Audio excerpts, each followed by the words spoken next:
Welcome to Tech News Briefing. It's Friday, June 16th. I'm Zoe Thomas for the Wall Street Journal.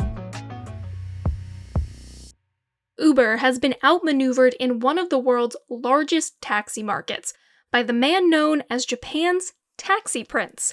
Now, Uber's international reach has long been considered a competitive advantage over its more US-focused rival Lyft. But the efforts of this so-called ride-hail royalty are painting a bit of a roadmap for how local operators can derail those overseas ambitions. Here to discuss this is our Tokyo Bureau reporter, River Davis. River, can you tell us a little bit more about who Japan's taxi prince is? Yeah, so Ichiro Kawanabe is a really interesting character. He is the third generation of basically the family that has owned Japan's biggest taxi company. It's existed for almost a century here. And on top of that, he's also the chairman of Japan's Taxi Federation. He's the head of Tokyo's Taxi Association. And he created this app called Go, which is now the biggest taxi hailing app in the country. So he has kind of immense sway within the taxi industry in Japan. He's also married to the granddaughter of a former prime minister, which means he's brother-in-law with some notable politicians here in Japan as well. So he's immensely connected in the business world and the political world here, hence the name the Taxi Prince. Okay, so quite a title that he's got. What steps has he taken to block Uber and its growth in Japan? So speaking to people that have worked with Kawanabe for years, they say that essentially he was watching Uber's rise in the US and feeling quite intimidated. He doesn't want to see Japan's taxi industry, which his family has looked over for decades, be disrupted by this foreign player that is seeking to upend the taxi industry. So he had time to prepare, and he really worked on lobbying with Japan, working with regulators here to make sure that Uber's model of using private drivers was not legalized in Japan. So today, it's still the case that for you to provide transport services, you have to have a taxi license, which means that Uber can't implement its disruptive model here. You mentioned the app Go that he created. In other markets, taxi rivals that have tried to create apps that challenge Uber haven't had as much success. So what has made Go so popular? Kawanabe, as I mentioned before, is very well connected within the taxi industry in Japan. And so we've heard several instances of him actually approaching rival taxi companies and saying, look, you probably shouldn't partner with Uber, you should partner with Go.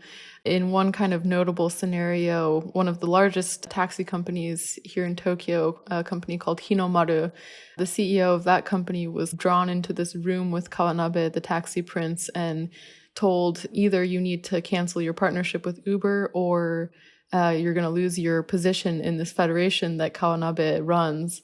So there's been some kind of back-end pressure, definitely from the taxi prince. But in general, the company has done pretty well in advertising. And of course, it's partnered with Kawanabe's own taxi company, which is the largest taxi company in Japan. So that's been a boost for it as well. Can you tell us a little bit about Uber's presence in Japan? When did it get there and what has its trajectory been like? Uber has had a tough time taking off in Japan. The taxi industry here, I would say, is insulated. It's different from taxis you see in other markets. The drivers wear white gloves, everything is manicured. Drivers even have manuals here on the etiquette with which to use when they are speaking with customers, talk a little bit, but not too much. It's a very kind of interesting culture. And so Uber's had a difficult time breaking into that culture. It came in, around 2014, saying that it wants to disrupt Japan's taxi industry, change the regulations so that it can have private drivers drive customers around. And that really ruffled feathers in the taxi industry and with regulators here. And so in 2018, it didn't have much success with its kind of lobbying efforts here. So it began to pivot and say that, okay, now we're going to turn around and work with taxi companies. And it's kind of struggled to make friends now. Go currently grabs about 70% of the mobile ride-hailing market here, and Uber doesn't disclose what share it has in Japan, but that remaining roughly third is split between Uber and a couple other rivals here, so that gives us a sense of how well it's doing today. And what has Uber said about the rivalry in Japan?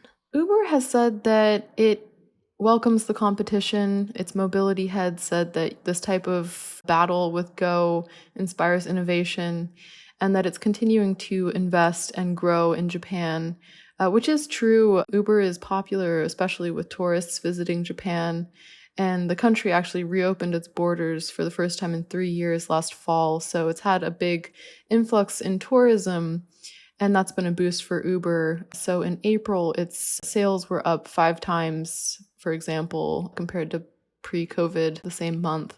Has this kind of success at blocking Uber's growth been managed in other countries? Uber has had a really strong growth trajectory in regions like Latin America and parts of Europe.